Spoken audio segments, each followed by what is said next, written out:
Good afternoon, everybody. I'm PJ Norwood, hosting today's fire engineering live talk radio show with Frank Ritchie and Justin McCarthy here in Connecticut. We have Chief Bobby Hall joining us in Oklahoma. We have another great guest today, Captain Josh Lee, also from Oklahoma. We're going to tackle a topic that recently came up locally, and I turned to Justin for some little advice regarding CBD oil and how it's impacting our members of our department psychologically, potentially physically, maybe even emotionally, and is it actually even impacting them?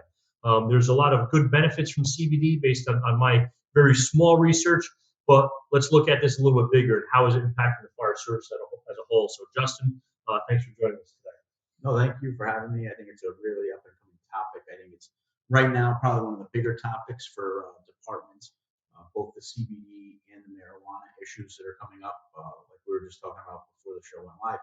You have more than half of the states with some sort of legislation around this stuff, and unfortunately, we were left kind of flapping the breeze to figure it out on our own how we're going to manage it in the fire service, be it the volunteers or the career guys and girls. So it's definitely a topic that if it hasn't hit your department yet, is right around the corner.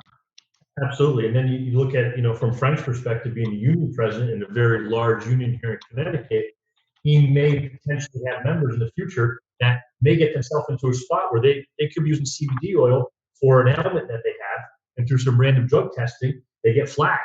So it's also a potential issue for you, Frank, as well. Yeah, and I think that in Connecticut, while there is some case, it's still for the unions have been uncharted territory, and we're not sure which way it goes because yet the collective bargaining agreements all outline that you can't have marijuana in your system, but yet individuals now have prescriptions that aren't illegal from the state. And I think the fire department's really got to grapple is how do you make a determination if someone has it in the system or versus how they're how is management reconcile that? Yeah, so definitely some big things to conquer. And Josh, thanks for joining us today. It's a pleasure to meet you. Pleasure to bring you on the show. If you just give everybody a little bit of a brief background on how you got roped into joining us today, is your background on why it was so important to have you on the show today with your knowledge. So my background is in law. I actually have a law degree from the University of Tulsa. I also have a master's of science in pharmacy from the University of Florida with a concentration in forensic science. I am a captain on the volunteer team here at our department. We have a mixed department, 10 full-time guys, and then by state law we can have up to 25 volunteers. I'm one of the two captains on that volunteer side. And then I also run our Craig County Swiftwater Rescue Task Force, which is made up of about 7 different departments. I also teach forensic chromatography for the American Chemical Society at a lab in Chicago, Illinois called Axion Analytical Laboratories. So we teach gas chromatography, liquid chromatography, those sort of things for testing blood for drugs and alcohol. And we actually do test. I've tested some CBDs there myself. I have some that were just purchased on the internet and ran some tests on that. And there's some more that I'm developing, some things to test that we want to run and look at our lab in Chicago. I've also consulted a couple times with CBD specific, at least claimed defenses of using CBD and testing positive for marijuana and random drug screens for fire departments. So I think it's a very important topic. Probably a lot more questions than we have answers for, frankly, at this time, until the law develops more, until the science develops more. But that's what I was so grateful to be invited to come here and speak about the CBD stuff and from my experience. So thank you guys for having me, and hopefully I can contribute something of value to your program here. Well, I'm sure you will. We appreciate you having us. Before I turn it over to Chief Walt, just a reminder, if you're watching live today, hashtag FE Talk. I'll be keeping an eye on the Twitter feed. So if you have questions for anybody joining us here today or a comment, feel free to throw that on Twitter, and we'll be monitoring that and get your question or your comment. And Chief Walt, it's always a pleasure to have you join us. Hi, but thanks for having me back. It was great to visit with the three of you last week. That was thank you for taking me to dinner. That was lovely. And before we begin, my deepest condolences to the state of Connecticut on the passing of Fire Marshal Tim Smith. I had met Tim in passing and didn't know him well, but by all accounts, just an incredible human being, great man. Going to be greatly missed in his community. And so, to all of you in the state of Connecticut, our deepest sympathies. Also, so everyone's aware, we also lost Chief Tim Tittle this week. He was the chief of the Louisville Fire Department, a wonderful guy, a young man. It's cancer. Tim's funeral services will be tomorrow. Rather, his viewing will be tomorrow evening, and his funeral services are on Friday. So I'll be traveling down to that. But our deepest sympathies to everybody in Louisville and all the surrounding areas. Tim was quite a fixture in that area in the fire service, and very influential and very incredibly well regarded. I've known Tim for probably 20 years, and just a great guy. So tough week for the fire service on the passing of two great guys, Tim Smith and Tim Tittle, and our thoughts and prayers are with the family. You know, it's wonderful, and I'm gonna give you guys up because I'm a firefighter, and that's what firefighters do. We give one another up. Josh is an attorney, and Justin will be an attorney. He's finishing law school. He's in his 4th year of law school, so he'll be graduating this summer. Correct, Justin? Yeah, finishing up in May. It's been quite a long road. If I could thank anybody, I would thank all the guys who helped me with the swaps to cover me for law school. I have a lot of paybacks at this point, so I'll be working until I'm 68 at the firehouse to pay back all the swaps. But yeah, we finish up. Just pay them back in free wills and things like that. Some of them have produced that as an option, but I think I could be opening up the Senate hearings today with a little quid pro quo on Justin McCarthy. Well, any way to get it done. That's exactly right. That's exactly right. But and just to frame it, I think we're at the beginning of the beginning with this whole journey that the entire nation's taking with us, right? We're seeing the legalization of marijuana and subsequently the widespread use of CBD oils for a wide variety of issues, everything from rheumatoid arthritis to depression to interintestinal things. And Josh mentioned spectral chemography, which, using that technique, they can detect the presence of drugs in your hair, which is growth from months and months and years ago. Very, very refined science. So Josh is a wonderful guest to have on today, because one of the conundrums that we're going to have, and Frank is a union president and represents men and women who are going to be grappling with how we do this, is how do we do this, right? There really are no definitive tests for law enforcement if someone's driving under the influence and all of that. So we don't really have the testing mechanisms for those substances as we do for alcohol, right? The breathalyzers, blood alcohol levels. And so that's going to be the wicked part of it. But the CBD is even wickeder, right? Because that's kind of an unregulated medicinal deal. And as I understand it, Josh, it does not have the hallucinogenic or the psychological side, but I could be wrong. But it's supposed to have some medicinal stuff. And for full disclosure, I have tried it for some of my medical issues. It didn't. I couldn't tell the difference other than it tasted like drinking dirt. So I stopped. But I am not the gold standard when it comes to medical. Trust me, I'm not the gold standard. I'm I'm the poster boy for stupid. So so I think we're at the beginning of the beginning. So I think it's going to be a really interesting conversation. I'd like to hear from Josh and Justin really about what is the difference between CBD and marijuana. What do they think is going to happen in terms of the legalization or the decriminalization, and then the widespread use? Because I think the federal side of it, as we were discussing off air earlier, I think we're just months away, if months, maybe at the outside we're years away. But marijuana is going to be legal nationwide soon, I think. Yeah, I think it has to be too. I mean, that's certainly the push. Even here in my state of Oklahoma, which has always been a very red state, a very conservative state, we, by public referendum, went out and voted for medicinal marijuana. And I say medicinal almost with air quotes around it, because for all intents and purposes, it is a recreational marijuana. Some states require like true sicknesses documented. You have cancer, you have some sort of epilepsy or seizures, or you have something that you need this for. Here, you can go to a doctor and just say, my shoulder kind of hurts, and you're going to get your authorization to go buy it, which personally I'm fine with. But it's interesting from a standpoint of commenting on your where we're going in the future kind of discussion. Whenever Oklahoma is one of the states out there legalizing, I mean, it's not far behind that everybody else is going to have to as well, because we are very, very conservative state. And if you'd asked me 10 years ago, would it be legal in Oklahoma, I'd say we'll be the last state to ever do that, much less one of the ones who now, frankly, probably has the most liberal uh, medicinal marijuana laws in the country. So I think there's definitely a push that direction. We even, by public referendum, recently voted to make all drug possession, all simple drug possession, to be misdemeanors. So you get caught with methamphetamine here, it's now a misdemeanor, which is, again, unheard of. So now you've got Colorado that's pushing in mushrooms.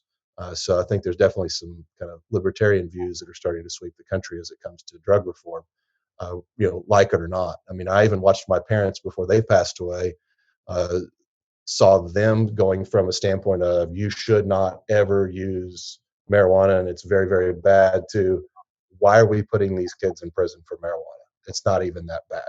And my mom was born in 1943, my dad was born in 1936, so it wasn't like they were exactly uh, children from the 70s.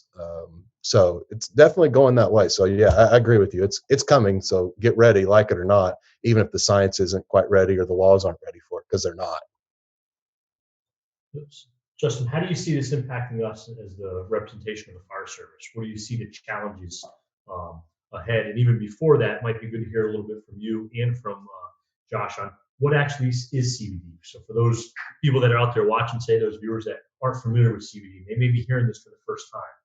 How can we educate them briefly on what CBD actually is, how it could impact us positively, maybe negatively? Get your spin on that. We'll get Josh's spin, and then we'll look at how it can impact us in the fire service, maybe negatively. Sure.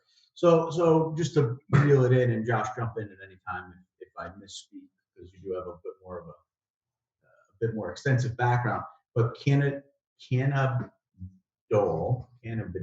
like I say, it's one of those tongue twisters every single time. They derive it from hemp. Okay, so much like we've discussed before, we've had hemp rope, hemp clothing, hemp everything. It's essentially similar to marijuana, but it doesn't have the hallucinogenic properties of marijuana. There's two main compounds. There's CBD and there's THC. THC is the marijuana we talk about when we're getting high. We're essentially what we talk about when we talk about marijuana, we're talking about THC. CBD is kind of a newer to the market item. When the federal government released hemp to be grown in the United States again, it introduced the CBD market. And essentially, all 50 states allow the growth of hemp now through the federal government's lifting of the ban on hemp. And from that, CBD was kind of an offspring. I don't think that they really expected CBD to take off the way that it has, but it's essentially a derivative of the production of hemp. From that, people have derived feelings of whether it's placebo or not. They've derived positive benefits, we'll call them, for things that are inflammatory. We talk about cancer patients taking it for nausea, for basically anything. People with fibromyalgia or rheumatoid arthritis taking it to reduce inflammation. However, on the flip side, we also have the issue, in Josh and I were talking about this before, 27 plus states at this point have THC regulations, so actual marijuana laws, whether it's medicinal, recreational, combination, or the like. So now what you're running into is a cross where you have CBD legal in all 50 states in essentially an unregulated fashion, right? It fits into that supplement category, just like an over-the-counter gym protein shake or one of those type of supplements you get at the gym, kind of in that category of substances according to the FDA. Or on the flip side, you have the THC argument in those 27 plus states where marijuana has been adopted as either a medicinal or recreational use item. CBD, being that it's in all 50 states, is grown exponentially with a little, essentially a Wild West uh, style of just running amok and first to the gate type of a market. And in turn, you're running into issues where people are selling CBD products that actually have no CBD in them. And you have the flip side where people are selling CBD products that actually have THC in them, which is causing big issues. And some of the issues I think Josh kind of alluded to, where people believe they're using a CBD product and in turn are using a THC product. And in a state such as Connecticut, where we are, where you have medicinal marijuana laws, you can actually find products that are a mixture of CBD, THC. And without knowing full well what you're putting in your body, you can put yourself in some serious jeopardy um, with one of these items.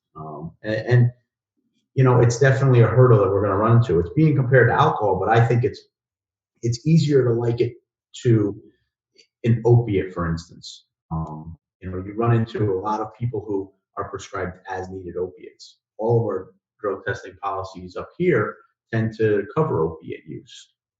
It's something that stays in your system. It's something that could be a problem for somebody if they're not using it properly. Okay. But much like that, you run into these issues at now kind of an alarming rate, especially in the fire service, police, and any other area where you're not federally governed. And something that we're seeing, and I think that the defense attorney there will probably agree to this, is across labor, no one ever smokes marijuana anymore. When they get pinched, it's always, it was in an oil and I didn't realize there was THC in it. So that's what unions are dealing with, is that people are saying, I took this raw for muscle cramps, and then next thing you know, I'm testing positive for a drug. So that's the common defense that's coming up. One thing that I'd like Bobby to weigh in on, and usually when things break, you get the initial story and then you never find out what happened. But the public safety benefit from the federal government, if I remember correctly, when the two firefighters from Boston, and I'm not picking on Boston by any means, the drug epidemic is nationwide. When they died in the line of duty, they were denied that benefit because they had drugs in their system. Have we had anybody denied that line of duty benefit because they had marijuana in their system? Bobby, are you aware of that?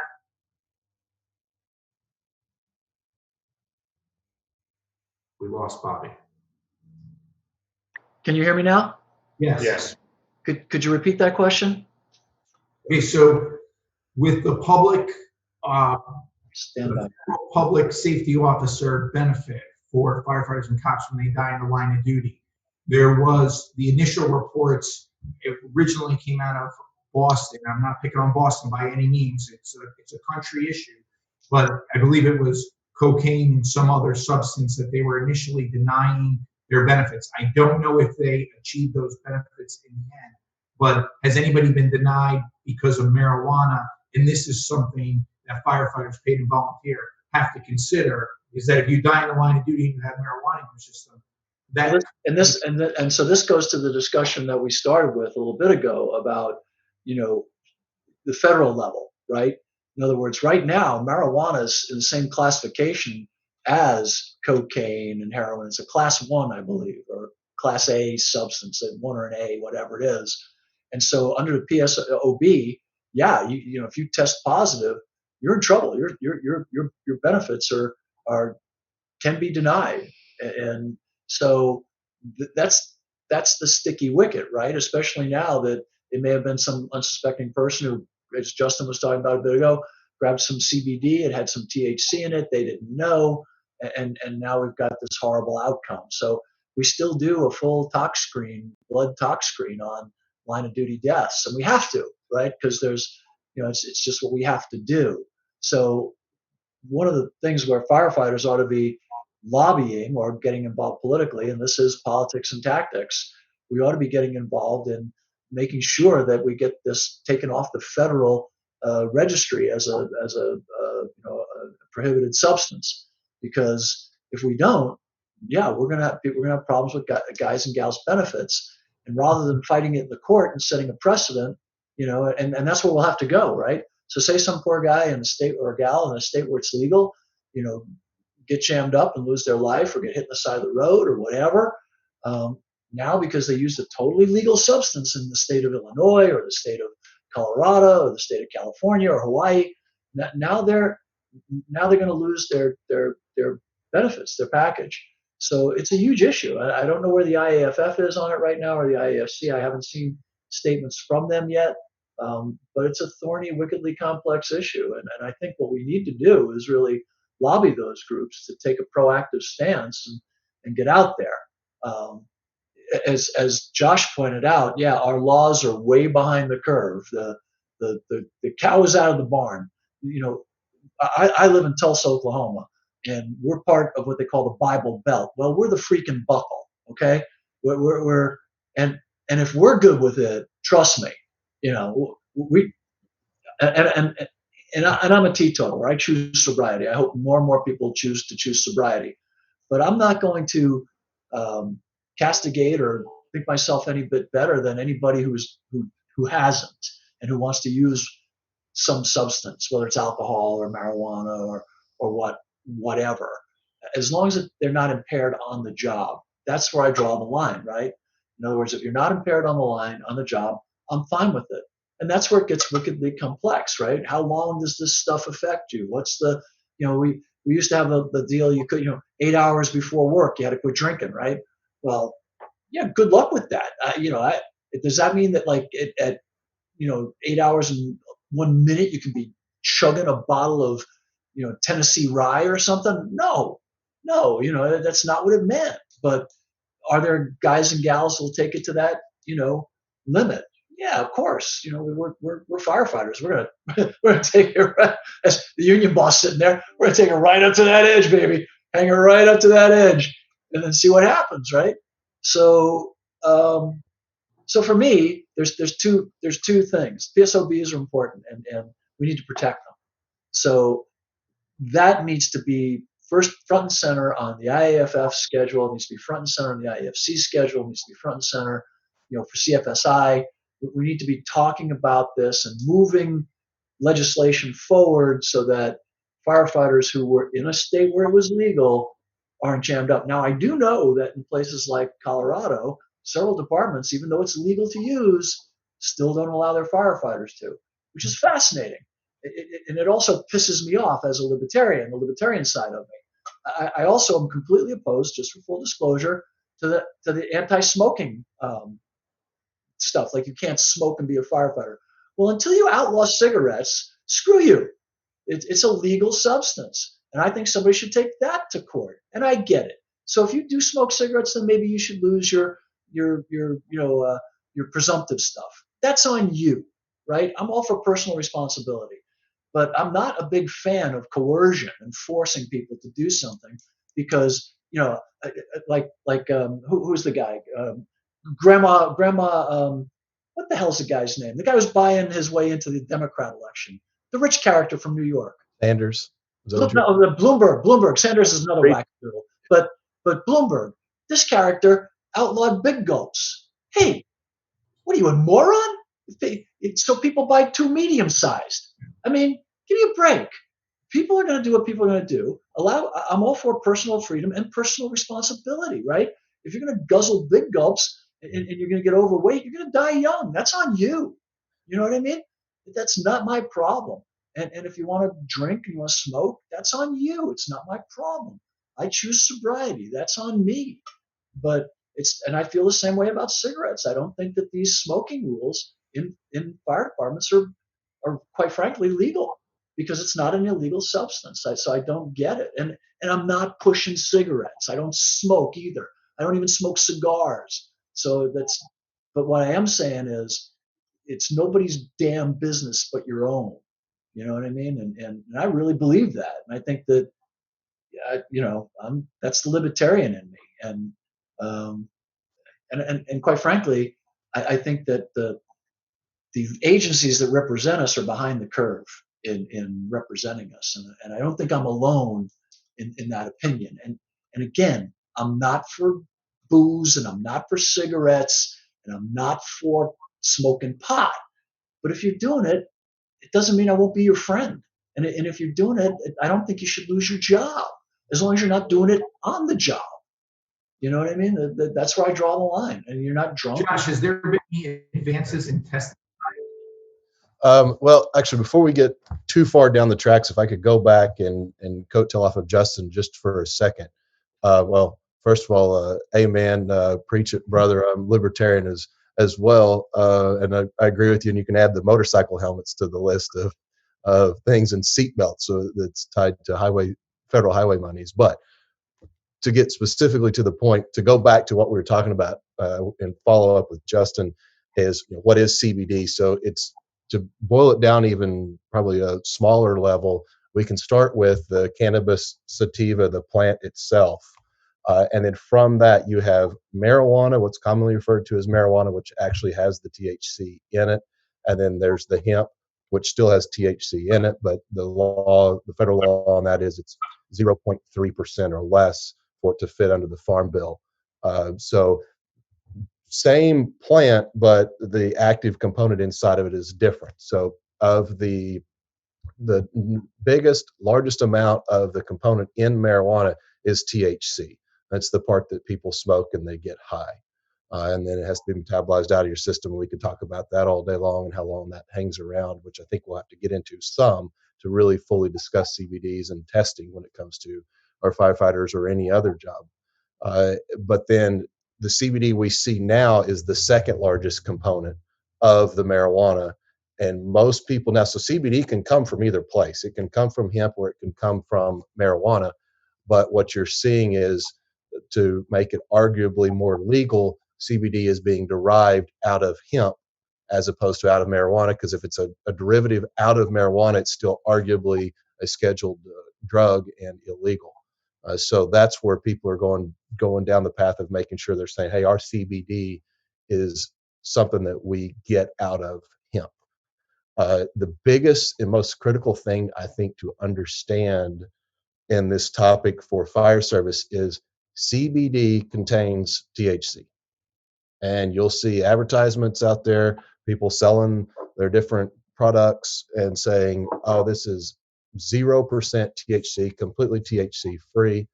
But factually, that's just not accurate. There is some THC in it. For somebody to be able to say there's zero, until we get better at genetically modifying it, the two compounds, THC and CBD, they're just too similar to get absolute 100% isolation.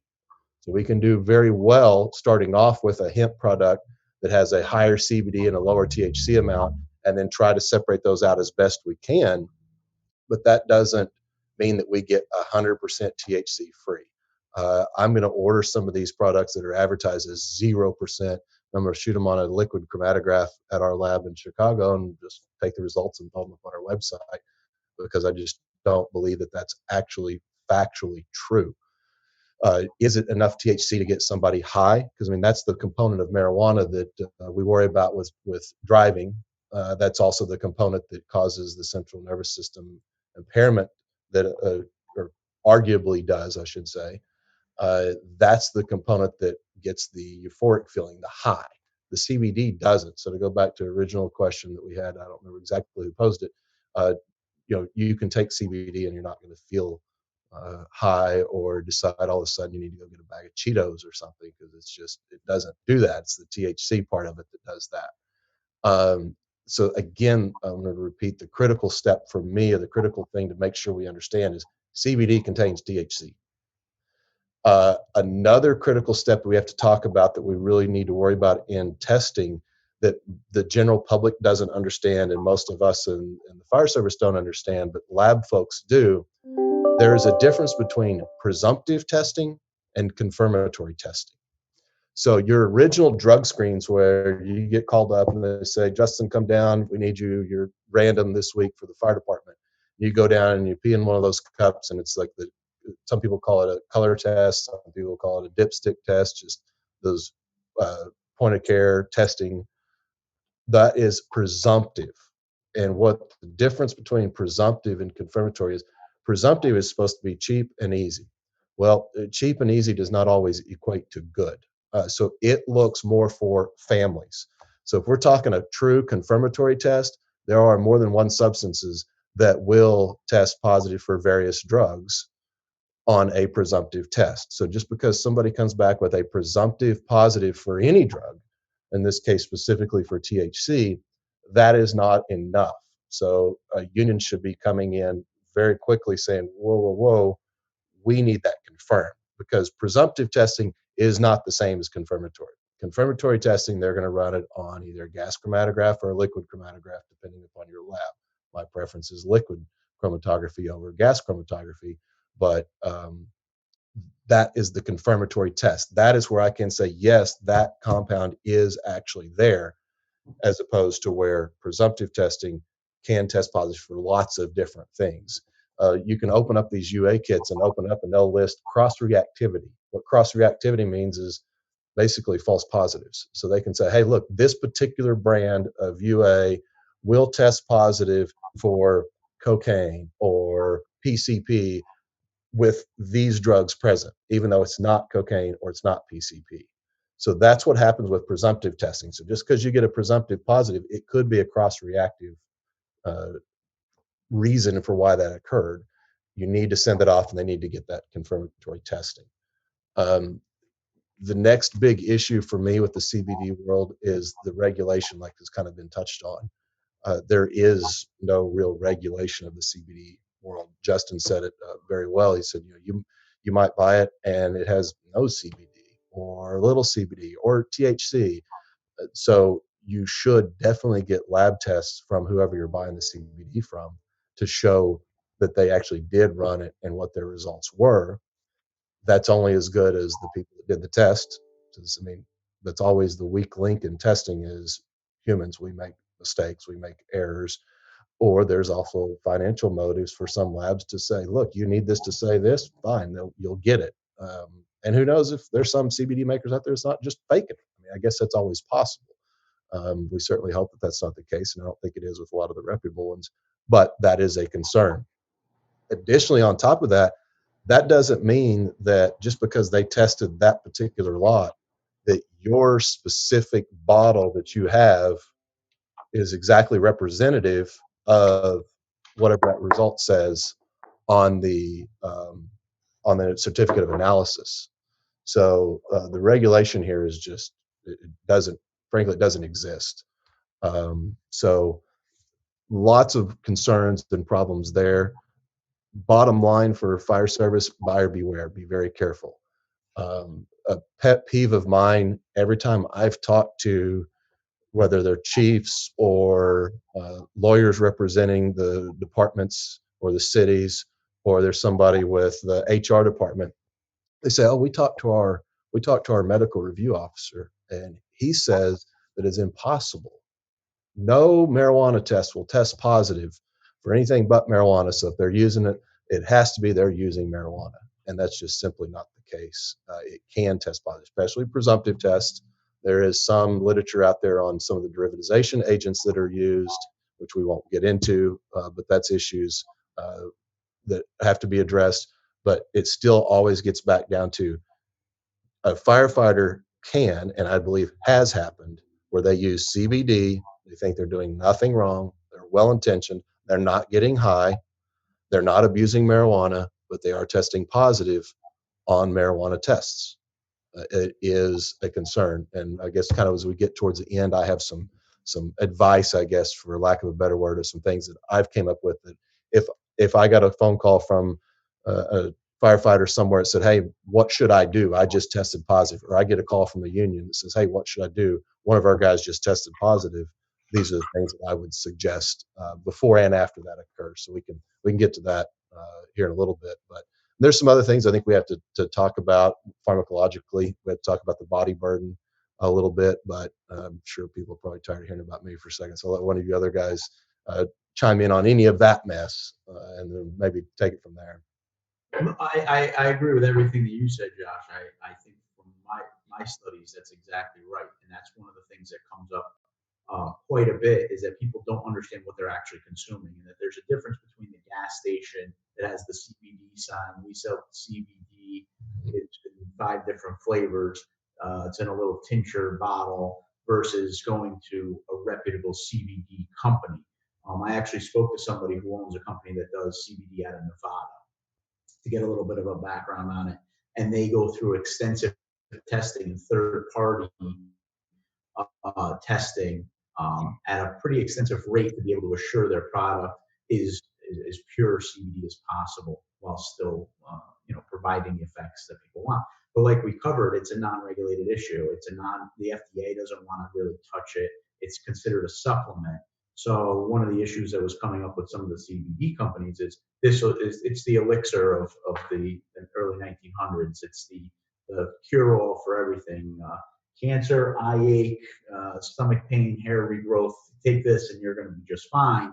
And a lot of them are. Going to get mine today. Frank's in. Wow. A lot of companies are actually being challenged now for some of their claims. It's just like the weight loss pill that you find at the gas station or at the supplement shop that, take this for 3 weeks, lose 10 pounds. It falls into that same unregulated category. And that's where a lot of these problems are coming in. And then on top of it, you piggyback in a place like here, which is where I'm familiar with Connecticut, where we've issued medicinal marijuana cards. And Frank mentioned the word prescription, which is a bit of a danger word from my research because prescription is regulated by the DEA, right? DEA is a federal agency. They will not allow a prescription for marijuana. We issue cards in the state of Connecticut. Your doctor has to sign off, give you a quote unquote card to get you access into one of the dispensaries. These dispensaries are selling CBD products, right, that are higher in concentration CBD and THC, which is where some people are getting into jackpots, we'll say. Another issue where it's coming up is what testing is being done to our firefighters. Josh, you brought up that most of it's based on urinalysis, usually with a presumptive test. There's really no breathalyzer yet. There's a lot of people, and if somebody can come up with it the next 6-8 months, I'm sure you'll be a billionaire. But there's no way to test for actual marijuana in your system that's still an active ingredient causing you to have that hallucinogenic effect or psychomotor change, right? Much like a breathalyzer will tell you your concentration of alcohol. And Josh, I'm sure you'll go into this a little bit more. We could test for marijuana, but it could be from the day before. It could be from a couple days before. And where that's a challenge is much like with other drugs. Members are prescribed, for instance, Adderall is one that pops up and has come up regularly. Members are prescribed Adderall. They're taking it well within the confines of their prescription and under medical direction, but yet they're popping positive on a presumptive test for an illicit drug that our union contract or our volunteer agreements or handbooks have within them. And now that member's testing positive for methamphetamine, and how this same problem is drawing attention to something like that, where it's easy for somebody to produce a prescription for Adderall and say, well, no, I'm testing positive because I'm within the confines of my prescription. Here in Connecticut, you're in the confines of your card, we'll say. So it's something that really shouldn't be new to departments, but it's popping up as new because of the legality issue with marijuana, CBD, and the buzzwords that are going on. Hypothetically, departments should have been managing this earlier on because of, like you said, the false positives or the perfectly legal, proper uses of drugs that will then show up as positives. I laugh about the Seinfeld episode with the poppy seed bagel. She keeps testing positive for opiates, but it's the poppy seed bagel just as a reference point, right? It's that same concept. And while we're tackling the CBD THC issue, department should have something in line for the person who's taking an ADHD medication or something like that. And that could piggyback off of these discussions. Yeah, I agree with that. And to keep going with one of your comments there, you kind of pitched over to me talking about the actual testing.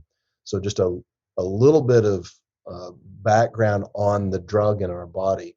So whenever it's actually THCA that's in the actual marijuana that somebody goes to smoke, and then when they light it, it decarboxylates it and chops off the acid. At that point, that's when the THC can be absorbed into the body. It happens very, very quickly. our body recognizes that as something that we need to get rid of, so it starts trying to change it into something that we can urinate out. So the first metabolite from our body that it creates after the THC is an 11-hydroxy THC. It is also an active metabolite, meaning you can get impairment off that.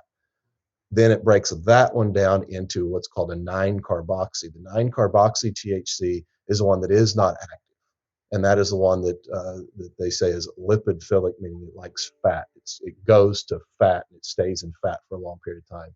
So if I do in my business run across a habitual user of marijuana that has used for weeks or months and every day or several times a week, they stop today, like you were just commenting, Justin, they will still be quote unquote high tomorrow, even though they're not still feeling the pharmacological effects of the marijuana.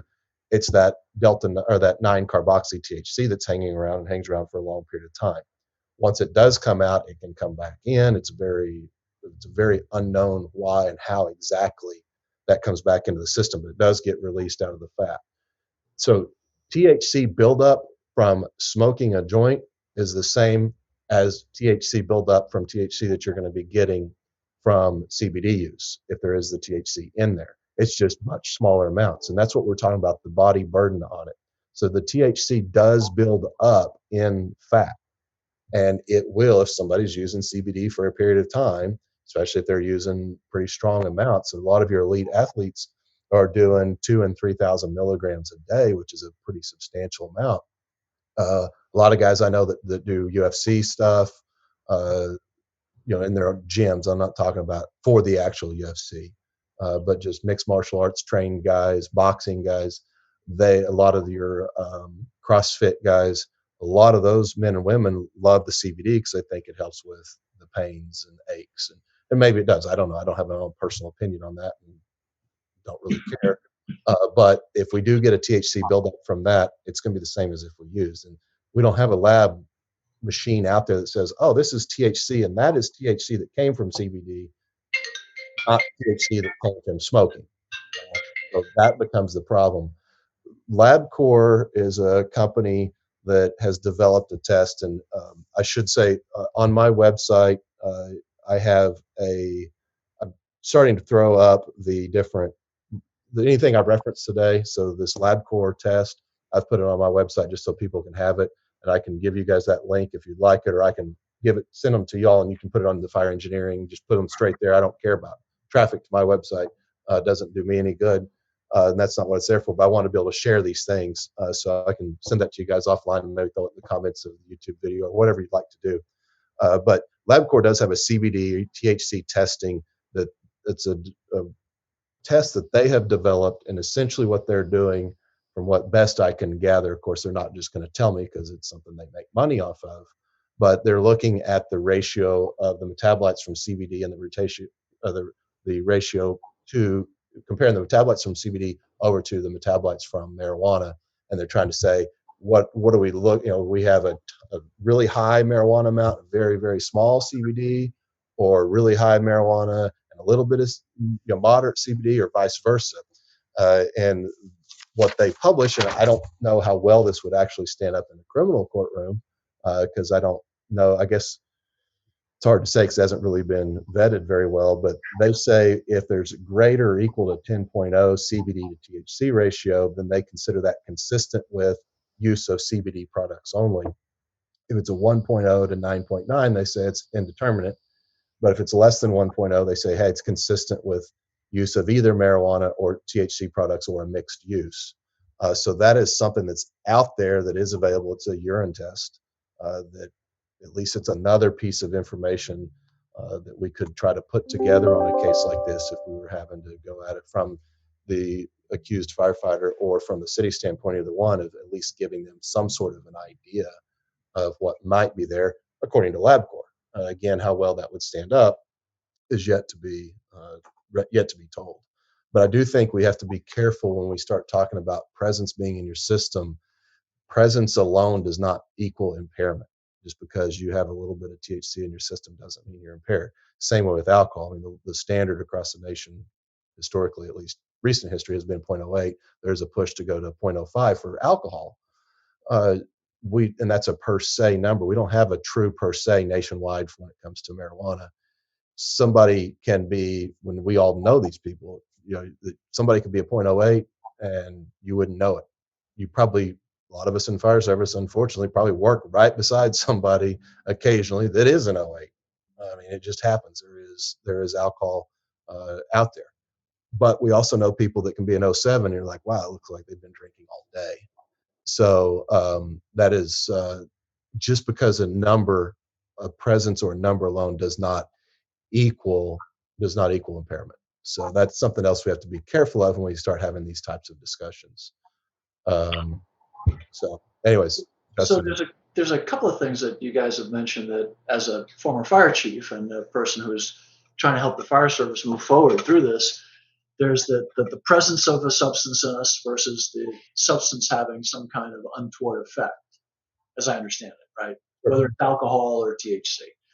Then there's the complication with the marijuana hemp products with the CBD, that because it's unregulated, a less, I'm not going to accuse anybody of being unscrupulous, but someone whose processes are less than, Desirable. Yeah, desirable, might have some THC might get into it, causing someone to get a THC positive read, or you could even get a marijuana positive read from just the use of CBD because the level of testing, in other words, level of testing wasn't refined enough to say no, this is not, this is CBD, not marijuana. Am I correct? Am I reading that correct? And those numbers that they use they have cutoff levels where they'll say, look, anything below this number, we're going to consider just to be a negative. Those are set federally. Most people follow it's a SAMHSA, substance abuse, mental health. I can't remember the last part of the acronym, but it's typically on THC, it's 15 and 50 nanograms, I believe, is what the cutoff levels are on that. So when you're looking at somebody that's down in those small areas, I mean, you're kind of looking in the weeds, so to speak, especially when it comes to urine. And again, certainly urine, we have to be very careful with trying to take and say urine shows impairment, because it doesn't. Urine is the trash can of the system. I could go there in the firehouse in Connecticut and go dig in Frank's trash can and find an Arby's bag. That doesn't mean he's eating Arby's right now. He might have ate Arby's yesterday or the day before. Urine is essentially that trash can. So urine testing for impairment is problematic, certainly, to say the least. It is more for, urine's going to be better suited for employment testing, monitoring somebody that's in a rehab facility, or probationary sort of oversight from criminal courtrooms, because you're just not supposed to use at all, not necessarily that person's impaired at the time. So I think you have to be very careful with that as well. So, man, what a complex problem. So, if it's okay with Frank and PJ, this is their show. I'd really love to hear from you and Justin and Frank and PJ about what this is my question to everybody, and I think I'm speaking for a lot of the fire service. If we're going to purport ourselves to be a just culture, and we do, we purport ourselves to be a just culture. In other words, a culture that's based on morality and principles, a culture that's based upon fair treatment and inclusivity and all of that other good stuff, right? And I'm all on board with all of that. I'm all on board with a just culture, and I think we should propagate it, and I think we should be proud of it. So, given the dysfunctional nature of our government, I'll just stop there.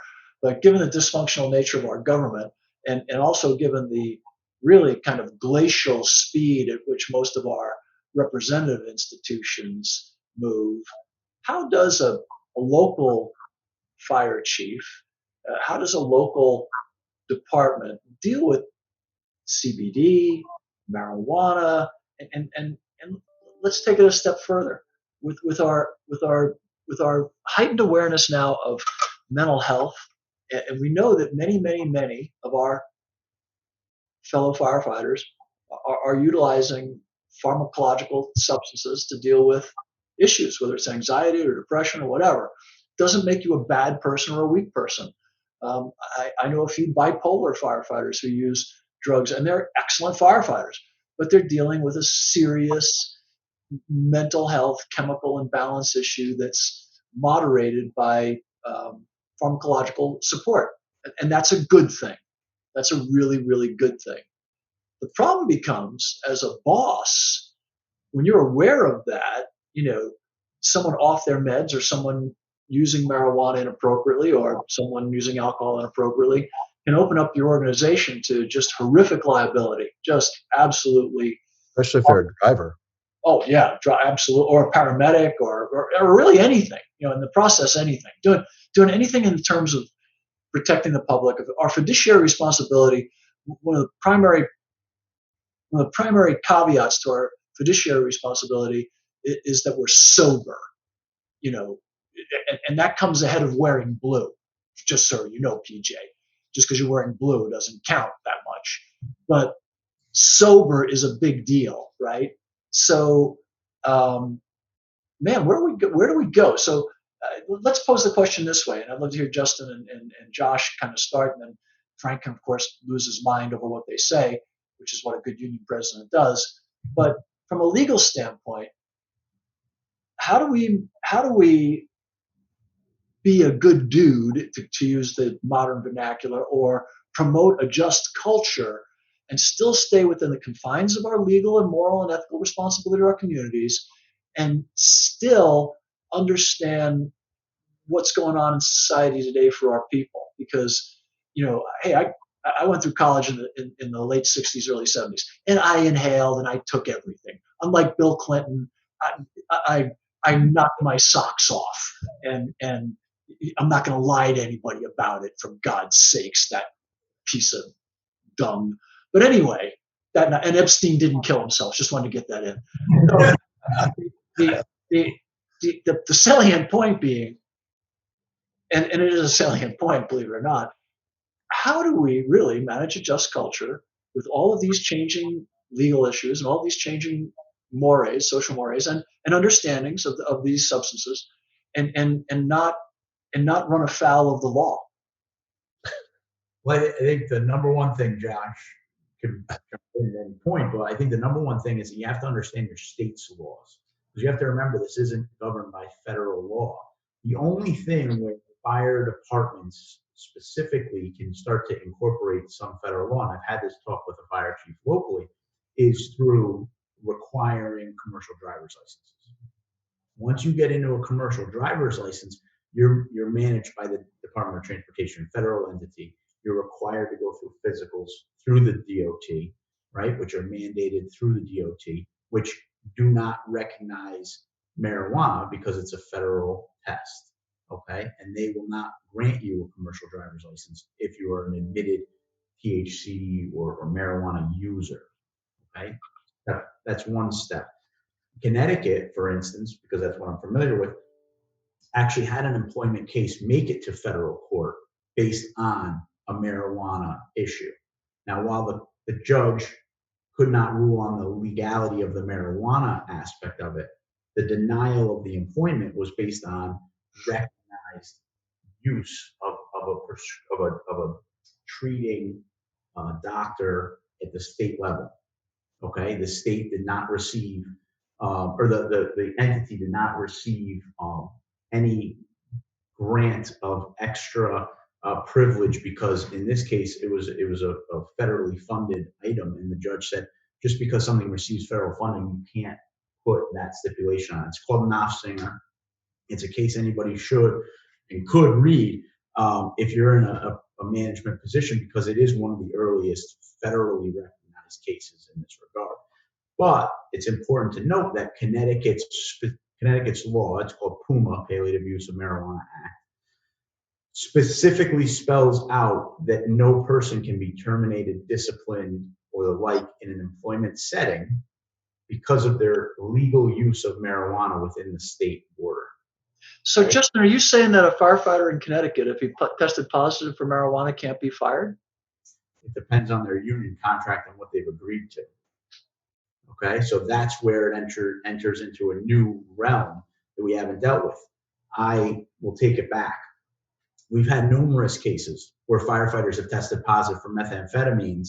They've shown that they're actively using Adderall, and their job hasn't been put in jeopardy. This, in the eyes of the state of Connecticut, is an identical situation. And that's what they've ruled. Now, we haven't had any firefighters go. There's an active case that's been put forward for the hiring of a firefighter, which is different. But we do not have any cases with active members testing positive. That's where it's creating a bit of a shaky ground. As Josh said, there's really not a lot to go off of. I also did a little research before coming on today. There are several unions that have removed marijuana from their testing. So they'll keep a drug testing policy and they simply wipe off the marijuana because they don't want to even touch it. So between the agreements that are posed between the labor and management, they've removed marijuana as a grant of don't ask, don't tell, I guess we could call it. We don't want to know. I don't know what you want to call it, but there are some major locals that have actually removed marijuana testing from their drug testing policies altogether because the state is so liberal with what they allow people to do. But this introduces a whole nother segment of, if you're a paramedic, you're typically licensed at the state level. I know from making some phone calls here in Connecticut, they haven't really taken a definitive stand on that, much like with medical licensing, nursing, and the like. I mean, everybody is tiptoeing around this issue. It's not just the fire service, and it's mainly because they just don't know what the right answer is yet. Well, it's interesting. A quick story, and I can neither confirm nor deny that I was in the room at the time, although I've heard this story and I know it to be true.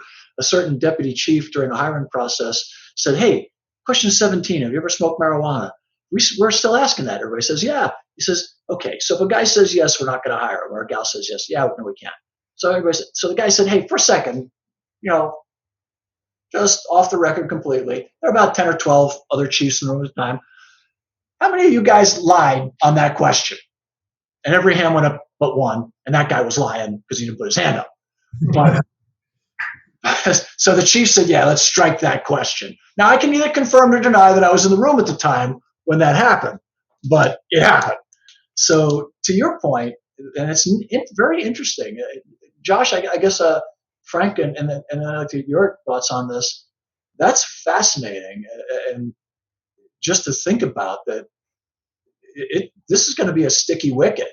This could end up going all the way to the Supreme Court, I guess. Maybe that would push the Fed's hands and legalize it eventually. I guess if somebody gets canned for marijuana and they take it, in a legal state, and they take it the whole route, I guess. So I want to jump in, Chief. I want to turn it back to Josh for a couple minutes. We're approaching that kind of 1 hour mark. I know we have some flexibility there, but I also like to remember everybody's time that's actually watching this. So I want to turn it back to Josh, and I think that collectively we realize that we're not even really scratching the surface on this today. So I'm going to put a quick little outline together of our show, and I'll send it out. And look for an article on fireengineering.com within the next month or so on this topic, where maybe we can dive a little bit deeper into some of the issues on CBD oil and how it could affect our membership. So I want to turn it back to Josh for a minute, and then we'll kind of end with the union boss here and see what he has to say as far as, how is he going to help his members navigate through this when we still don't know that much about it. So Josh, go ahead. Okay, so I think probably where I'd like to maybe wrap up from my comments is my ideas as far as recommendations for firefighters that are watching this who are going to use CBD or who do currently use CBD to protect themselves in case this comes up. Number one, track your own levels at home. Anybody can get on Amazon or go down to Walgreens or go down to Walmart and buy a drug test kit. Check your own. Do it fairly often. It's not that expensive. Certainly, it's not as expensive as losing your career in the fire service and all of that mess. It's a lot cheaper than having to hire a lawyer to do it as well. Keep your receipts. Keep your bottles. If you're using it, get the receipts. Keep them where you've purchased it so you can show how long you've been using it, how much you've been using, what brand you've been using. Contact the manufacturers and get the certificate of their testing. They will provide that for those bottles. A lot of the bottles come with a kit number on it or a lot number on it. You can take that number, go to their website, type it in, and and you can pull up the certificate of analysis for that particular lot and that batch. So keep those. This one may be because coming from libertarian standpoint, criminal defense standpoint, we usually like to say keep your mouth shut, but I think this one might be a little bit more controversial. I think personally, as long as it's okay with your employee or your employer to use, tell them ahead of time.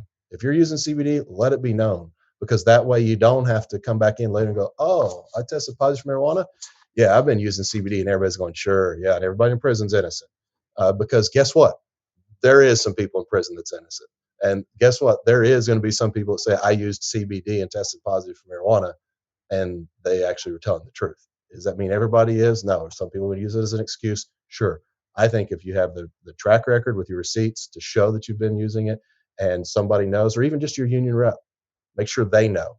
Somebody, I think, needs to know that you've been using it, and it's not a big secret and a surprise when it does come up, if it does. Always get the confirmatory test. Don't just take a presumptive test and think that's gospel and, well, I'll take my licks. I mean, you need to go out and get a confirmatory test. Always retest too. And if you retest, my advice is to do hair follicle. It's a little bit better, getting down to the trace levels, a little bit less of the fat concerns that we have with urine. So I think always retest, always get a confirmatory test. And whenever you do retest, redo the test with hair follicle testing. It will give us a little bit more ammo to defend you in case somebody is called in to do that.